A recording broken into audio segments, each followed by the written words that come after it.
আলাইকুম। শিলাস ডায়েরির আরেকটি নতুন ব্লগে আপনাদের সবাইকে ওয়েলকাম জানাচ্ছি। কেমন আছেন সবাই? আশা করি সবাই ভালো আছেন।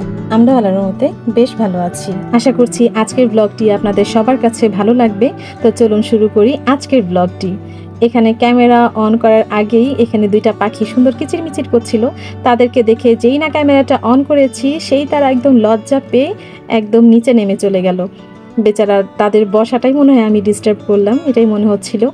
তো এখানে আমি একটু বেডশিটটা তুলে নিচ্ছি, বাচ্চাদের যেহেতু বাড়িঘর, তো ওরা তো সারাটাক্ষণ বেডে থাকে, এই ফেলে সেই ফেলে। কয়েকদিন পর পর একটু বেডশিটটা না ক্লিয়ার করলে ভালোই লাগে না। তো ভাবলাম যে আজকে রাতে এইটা ক্লিন করে রাখি, বা উঠিয়ে রাখি, যেন পরের দিন ধুয়ে ফেলতে পারি। তো আসলে বেডটা যখন গুছানো থাকে মনের দিক থেকে বা মাথার দিক থেকে না একটা শান্তি লাগে। বেডের চাদরটা একদম টান টান হয়ে থাকলে সবসময় মনে হয় কি হ্যাঁ এটা একটা মনের শান্তি, মনের শান্তি। একটু কুচকানো থাকলে মনে হয়, তখন বলি যে সিফাত একটু টান দিয়ে রাখো, ফানাজ একটু টান দিয়ে রাখো। তা আপনাদের সবার সঙ্গে ওরকম হয় নাকি? এই জিনিসটা আমার সঙ্গে শেয়ার করতে পারেন কমেন্টে। এখানে পরের দিন আমি চলে এসেছি রান্না বান্নার পর্বে। এখানে আমি তো বের করে নিয়েছি চিকেন, তারপরে মাছ। আজকে ফারনাজও রান্না করবে, এই জন্য সেও একটু চিকেন বের করে নিয়েছে, সে আজকে রান্না করবে। সবসময় তো দেখে তার আম্মু রান্না করে, তো আজকে তার আম্মুর রান্না শেয়ার করবো না আপনাদের সঙ্গে। আমার মেয়ে কীভাবে রান্না করছে সেটাই আপনাদের সঙ্গে শেয়ার করছি। সে মেলা থেকে হাঁড়ি পাতিল কিনেছে, তার বহু দিনের শখ যে হাঁড়ি পাতিল কিনবে, সে সেই হাঁড়ি পাতিলের নিয়ে রান্না করবে, রান্না করে আমাদের সবাইকে খাওয়াবে, তারপরে সে নিজে খাবে। বাচ্চা মানুষের শখ বলে কথা, আর মেয়ে মানুষ যেহেতু রান্নাবান্নার সঙ্গে তো এটা আমাদের মন মেন্টালিটি ওতপ্রোতভাবে জড়িত থাকে। তো সেই চিন্তা ভাবনা থেকে সে এবারকে হাঁড়ি পাতিল কিনেছে। এই যে ছোট্ট ছোট্ট পাতিলে সুন্দর চাল নিয়ে নিয়েছে, সেটাতে ভাত রান্না করবে। এখানে মাংস নিয়ে নিয়েছে, মশলা নিয়েছে, একটু আলুও কেটে নিয়েছে, সব সে নিজে নিজেই করেছে। মাশাআল্লাহ, তো দেখেই ভালো লাগছিল, মনে হচ্ছে যে পিকনিক একটা ভাইব। আর ওর বাবা সুন্দর করে চুলাটা বানিয়ে দিয়েছে, দেখেই কত সুন্দর লাগছে। তো আমিও ভাবলাম যে একটু মেমোরি করে রাখি, ওর বাবা এত সুন্দর করে চুলা বানিয়ে দিচ্ছে আর ফারনাজ সেটাতে রান্না করবে। তা আমি বলছি আমি তো নিজের রান্না নিয়েই ব্যস্ত থাকবো, আমি তোমার কাছে আসতে পারবো না বাবা, তুমি নিজে যতটা পারো। কিন্তু তা বললে তো আর হয় না, দেখা যায় কতবার যে এসেছি তার কাছে, এই হেল্প করেছি সেই হেল্প করেছি। এই যে দেখতে পাচ্ছেন তার হাঁড়ি পাতিলের কি বলবো এটা কালেকশন, এগুলোই সে কিনেছে। পাতা পুতা নিয়ে এসেছে, তারপরে মোম, লাইটার সব কিছু এখানে নিয়ে এসেছে, মানে রান্না করতে গেলে যা যা লাগে আর কি, পুরা একদম বড়দের মতো। তো আমি তো পুরোটা সময় ওকে সময় দিতে পারিনি। আমার এক ভাবি এসেছে তাকে হেল্প করার জন্য, তো ওই ভাবির হেল্পেই বলতে পারি যে এই রান্নাটা কমপ্লিট হয়েছে। সে বারবারই মানে আগুন ধরিয়ে দিচ্ছে। ফারনাজ তো ছোট মানুষ, ও তো আগুন নিয়ে বেশিক্ষণ কিছু করতে পারছিল না। তো ভাবি পাতা দিয়ে জাল দিয়ে দিয়েছে, আর ফারনাজ এদিকে রান্নাবান্না স্টার্ট করে দিয়েছে অলরেডি। এখানে অলমোস্ট হয়েও আসছে। আমি তো তাদেরকে দেখে বাস আমি বারবারই বলছি যে ভাবি আপনার যে কত ধৈর্য। আর এই যে ভাতের পাতিল দেখছেন, চাউল তো ঠিকই মানে ধুয়ে আনা হয়েছে, ফারনাজের আর ধৈর্যতে কুলায় নাই যে হ্যাঁ এটাতে সে ভাত রান্না করবে। বলেছে আম্মু তোমরা যে ভাত রান্না করেছো আমি ওখান থেকেই খেয়ে নিব, আমার এখানে আর রান্না করার ধৈর্য নাই, বহুত কষ্ট, তোমরা এত কষ্ট করে রান্না করো। তা আমি বললাম যে আমরা তো তাও গ্যাসে করি, লাকড়িতে করাটা আসলে অনেক কষ্ট, ধোঁয়া তো আমি তো নিতেই পারি না, আমার খুবই কষ্ট হয়। লাকড়ি চুলা রান্না আসলে অনেক মজা, কিন্তু রান্না করতে বহুত কষ্ট। এই যে ভাবির সহযোগিতাতে আমার মেয়ে চিকেন অ্যান্ড আলু রান্না করে ফেললো। তো ভাবিকে অনেক অনেক ধন্যবাদ আমার মেয়েকে হেল্প করার জন্য। আমি সত্যিই কিছুই হেল্প করতে পারিনি আমার মেয়েটাকে। তো এটা দিয়েই আমার মেয়ে খেয়েছে। তো এটাই আপনাদের সঙ্গে শেয়ার করলাম জিনিসটা, এটাও একটা মেমোরি হয়ে থাকবে, ভালো লাগে বাচ্চারা যখন এরকম ছোট ছোট জিনিস নিয়ে একটু খেলাধুলা করে। আমরা বিকালে বের হয়েছি একটু ঘুরতে। অনেক দিন ধরেই দেখছি যে একদম বাতাসে ভরপুর, আর আকাশটাও এত সুন্দর। আর চকে গিয়েছি, চকে তো গিয়ে দেখছি পানি এসেছে এত সুন্দর, মানে নতুন পানি যেটাকে বলে এটা। তো আমি আমার এক ভাবি যার নাম মিনু ভাবি, সে ফারনাজ আমরা গিয়েছি একসঙ্গে। দেখেই তো বুঝতে পারছেন যে কত বাতাস, আর একদম নিরিবিলি, কোলাহল ফ্রি, কোনো গাড়ির আওয়াজ নেই। এই প্যাঁ পু থাকলে না ভালো লাগে না সারাটাক্ষণ। আর আমার বাসাটা তো একদম মেইন রোডের সঙ্গেই, তো সারাক্ষণই দেখা যায় গাড়ির আওয়াজ টাওয়াজ থাকেই। তো সেই আওয়াজ টাওয়াজ থেকেও একটু নিরিবিলিতে গিয়েছি। যদিও আমি যথেষ্ট নিরিবিলি এলাকাতেই থাকি, তারপরও মনে চাচ্ছিল যে আরেকটু নিরিবিলিতে যাই, আরেকটু খোলা বাতাসের কাছাকাছি যাই। তো সেই ভেবেই একটু আসা। তো অনেকক্ষণ আমরা এখানে আছি, হাঁটাহাঁটি করছি। এই ছাগলটাকে মিনু ভাবি ধরার যে কত চেষ্টা করছে, কিন্তু বেচারা পারছিলই না। ও মানে যখনই যাচ্ছিল ছাগলের কাছে, ছাগলও মানে তাকে পাত্তাই দিচ্ছিল না, সে চলে চলে যাচ্ছিল। তো আমি বারবার এসে বলছি, ভাবি এখানে আসো, এখানে আসো, এখানে এসে ধরো। তো লাস্টলি সে এসেছে, এসে তারপরে ছাগলটাকে ধরতে পেরেছে। সে খুব মানে চাচ্ছিল যেন একটা ফুটেজ তার থাকুক। তো আমিও চেষ্টা করেছি যেন একটা ছাগল সে ধরে একটু থাকুক আর কি ভিডিওতে। তো ছোট ছোট মেমোরিগুলো, এগুলোই তো ভালো লাগে। আর এই যে গ্রাম্য একটা পরিবেশ, আসলে অনেক সুন্দর আমাদের বাংলাদেশ, যেটা বলে মানে শেষ করার মতো না। এত সুন্দর সবুজ আর এত সুন্দর শ্যামল, আসলে সব কিছুই খুবই সুন্দর এখানে। মানে বাদামও কেনার ইচ্ছা ছিল, কিন্তু আমার হাজবেন্ড বাদাম কিনেই দিয়েছে। তো এখান থেকে আর কেনা হয়নি। তা আমরা নিরিবিলি একটা জায়গা খুঁজছিলাম যে কোথায় বসে বসে বাদাম খাবো। তো তার আগে দেখলাম যে টঙের দোকানের এক চা। তো এই এক চাচা বসেছে একটা টঙের দোকান নিয়ে। তো ভাবলাম যে এখান থেকে একটু রং চাটাই খেয়ে নিই। আর চাচার এই চাটা স্পেশাল, বিভিন্ন মশলা দিয়ে বানানো। তো দেখে আর লোভ সামলাতে পারলাম না, আমি আর মিনু ভাবি দুইজনই নিয়ে নিলাম 2টা চা। দুজনই এখন মিলে ঝিলে খাবো আর প্রকৃতি দেখব। এটা মানে বলে বোঝানোর মতো না যে এই ফিলিংসটা কতখানি মানে মধুর। আর এখানে মিনু ভাবি আমাকে একটা ফুল দিল, এত সুন্দর একটা ফুল। ভাবিকে থ্যাংক ইউ দিলাম, ভালো লেগেছে। আসলে কারো কাছ থেকে ছোট ছোট গিফট পেতেও খুবই ভালো লাগে, যেটা এই ফুলটাও তার একটা সাক্ষী। আমি যখন কাপটা ধরছিলাম তখন পরে আমি রিয়েলাইজ করলাম যে এই ফুলটা তো আরেকটু সুন্দর মতো ধরতে পারতাম, কিন্তু কিভাবে যেন ফুলটাই নিচে রয়ে গিয়েছে। পরে আফসোস করছি কেন আমি ফুলটা একটু উপরে ধরলাম না। আর এই জায়গাটাতে যদি আপনাদেরকে এখন কাছাকাছি নিয়ে আসতে পারতাম, বা যদি একদম সরাসরি দেখাতে পারতাম, এত ভালো লাগছিল। একদম সামনে সুন্দর পানি আর পানি, আর বাতাসে ভরপুর, নীল আকাশ, মানে মনটাই না অন্যরকম হয়ে যায় গেলেই। মানে এত ভালো লাগে, মনে হয় কি পিছনের সব কিছুই মাইন্ড থেকে চলে গিয়েছে, মন থেকে দুঃখ বেদনা সব কিছুই চলে গিয়েছে। দুঃখ বেদনা তো সবার মেমোরিতেই থাকে, সবার জীবনেই থাকে। আর সেগুলো থেকে বের হওয়াটা আসলেও অনেক টাফ। তো আমার ভালো লাগে যখনই মনটা একটু খারাপ লাগে, বা ভালো লাগুক বা খারাপ লাগুক সেটা কোনো ফ্যাক্ট না, আমার ইচ্ছে হলেই আমি চলে আসি। আমার হাজবেন্ড তো বলে যে একই জায়গাতে কতবার যাও। তো আমি বলি আসলে এক এক দিন এক এক রূপ দেখি, তো এক এক রকম চেহারা দেখি তো এই প্রকৃতি, তো খুবই ভালো লাগে।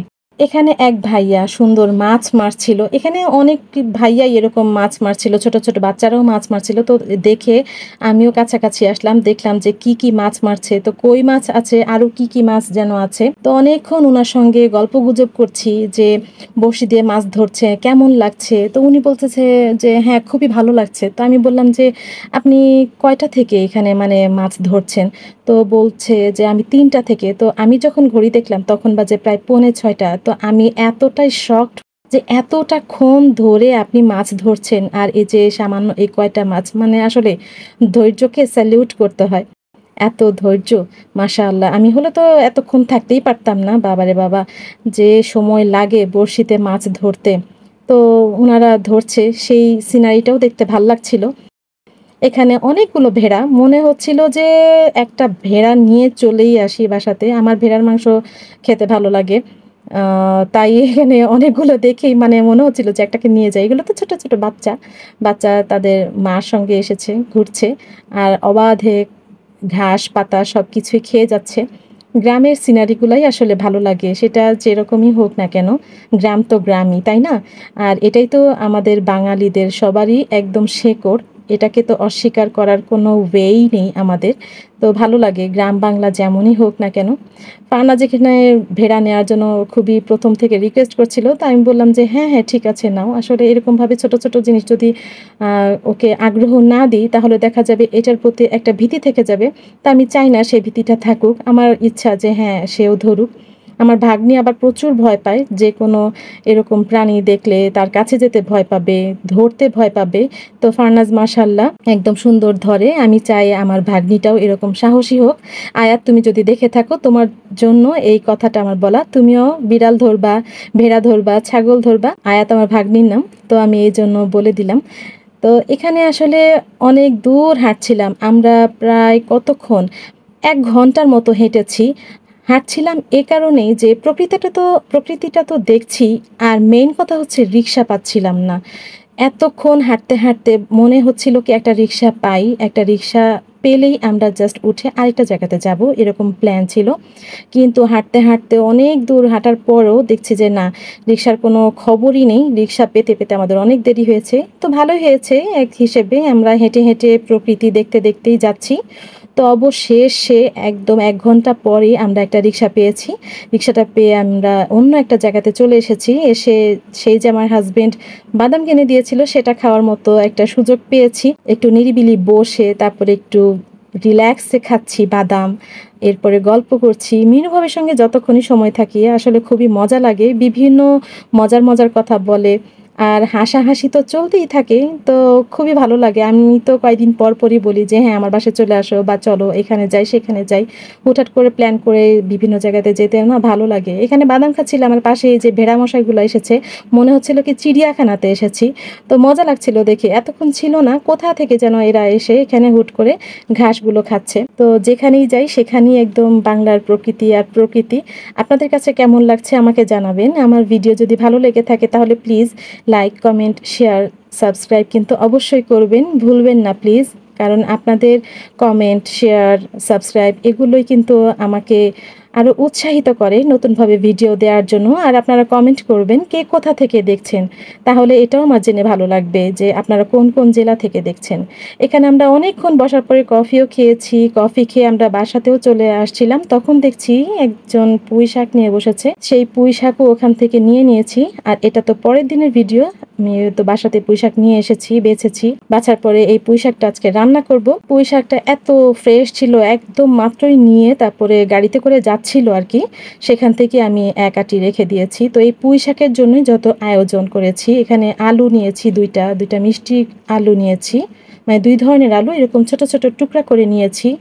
একটু ডাল নিয়েছি, প্রায় আধা ঘন্টা আমি এটা ধুয়ে ভিজিয়ে রেখেছিলাম যেন সিদ্ধটা তাড়াতাড়ি হয়ে যায়।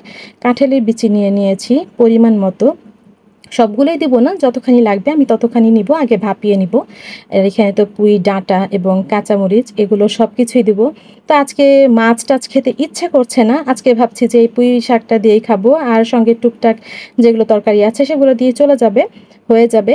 তো এই পুঁই শাকটাই এখন কেটে নিব। কেটে নেওয়ার পরে আমি তারপরে তো রান্নার প্রসেসও শুরু করে দিব। এই যে আমি কেটেও নিয়েছি ছোট ছোট করে। আর একদম ফ্রেশ একদম পুঁই শাকগুলো ছিল, তো মনে হচ্ছিল যে কতক্ষণে খাবো এমনই লাগছিল। এই তো আমি রান্না বসিয়েও দিয়েছি আল্লাহর নাম নিয়ে। প্রথমে তো আমি অ্যাজ ইউজুয়াল তেলে পেঁয়াজ দিয়ে নিয়েছি, তারপরে একটু পেঁয়াজটা ভাজা ভাজা হয়ে তারপরে তো দিয়ে দিয়েছি পানি, এরপরে আদা রসুন, হলুদ মরিচ ধনিয়ার গুঁড়া, লবণ এগুলো দিয়ে ভালো মতো কষিয়ে নিয়ে আমি দিয়ে দিচ্ছি সে যে আলু কেটে রেখেছিলাম, সেটা আমি দিয়ে দিচ্ছি, কারণ এগুলো তো সিদ্ধ হতে একটু টাইম লাগবে। তো পাতার আগে এগুলো দিয়ে দিলাম, সঙ্গে ডালও দিয়ে দিলাম যেন ভালো মতো সিদ্ধ হতে সুবিধা হয়। আগে একটু নেড়ে চেড়ে তারপরে যদি ঢেকে রাখি তাহলে দেখা যায় কি একটু সফট হয়ে আসে, পরে একদম ভিতরটাও সুন্দর মতো সিদ্ধ হয়ে যায়। আর আমি যে কাঁঠাল বিচিগুলো ছিলে রেখেছিলাম সেগুলো আমি একটু ভাপিয়ে নিয়েছি। ভাপিয়ে নেওয়ার পরে এই যে এরকম হয়েছে চেহারা, এগুলো আমি দেখিয়ে দিচ্ছি। ওই যে লিও, আমি যেখানে যেখানে যাব সেও একদম সিম্বার মতো আমার পিছু পিছু থাকে, সারাটাক্ষণ আমাকে পাহারা দিতে থাকে আর আমাকে কোম্পানি দিতে থাকে। তো এই তো আমি কাঁঠালের বিচিগুলোও দিয়ে দিলাম এখানে যেন সুন্দর মতো সিদ্ধ হয়ে যায়। যেহেতু ভাপিয়ে নিয়েছি তো ভাবলাম যে আলুগুলোর সঙ্গেই দিয়ে দিই, তাহলে একদম সিদ্ধ হয়ে যাবে সুন্দর। আর ফ্রেশ জিনিস বলে কথা, এটা মানে খাওয়ার মধ্যে একটা অন্যরকম টেস্টই আছে। আমি তো আগের দিন নিয়ে এসে ভাবছি যে কতক্ষণে এটা রান্না করব, কতক্ষণে খাবো। তো আমি সহ্যই করতে পারছিলাম না, সময়টা কতক্ষণে যাবে ধৈর্য করছিলাম, ধৈর্য নিয়ে আর কি সময়টা গুনছিলাম। তো এই তো ফাইনালি সেই তো আমি রান্না করছি। আপনারা ওইভাবে রান্না করতে পারেন। আমি এটা এর আগে অনেক আগে মনে হয় রান্না করেছি, রিসেন্টলি রান্না করা হয়নি। তো ভাবছি আপনাদের সঙ্গেও রান্নাটা শেয়ার করি, যেহেতু এখন কাঁঠাল বিচি তো অনেক জায়গাতেই পাওয়া যায়। তো আপনারাও এই রান্নাটা করে খেতে পারেন, ভালোই লাগে। তো ওগুলো আমি প্রায় 10-15 মিনিট কষানোর পরে আমি দিয়ে দিচ্ছি সেই পাতাগুলো, আমি যে কেটে কেটে রেখেছিলাম সেই পাতাগুলো দিয়ে আমি নেড়ে চেড়ে ভালো মতো আমি ঢেকে রেখে দিয়েছি। ঢেকে রেখে নামিয়ে ফেলার আগে আমি দিয়ে দিয়েছি কাঁচামরিচ। তারপরে তো সুন্দর মতো সিদ্ধ হলে, তারপরে রান্না হয়ে গেলে ব্যাস আমি নামিয়ে ফেলেছি। তো এই তো ছিল তার ফাইনাল লুক। মাশাআল্লাহ, অনেক মজা হয়েছিল খেতে। আর বাচ্চারা তো খুবই মজা করে খেয়েছে। বাচ্চারা তো দেখা যায় শাকসবজি খেতে চায় না, তো এক উসিলাতে ওরা যে খেয়েছে আলহামদুলিল্লাহ ভালোই লেগেছে। তো এই তো ছিল আজকের ভিডিওটি। আশা করি আজকের ভিডিওটি আপনাদের সবার কাছে ভালো লেগেছে। পরিশেষে বলবো সবাই ভালো থাকবেন, সবাই সুস্থ থাকবেন। আল্লাহ হাফেজ, আসসালামু আলাইকুম।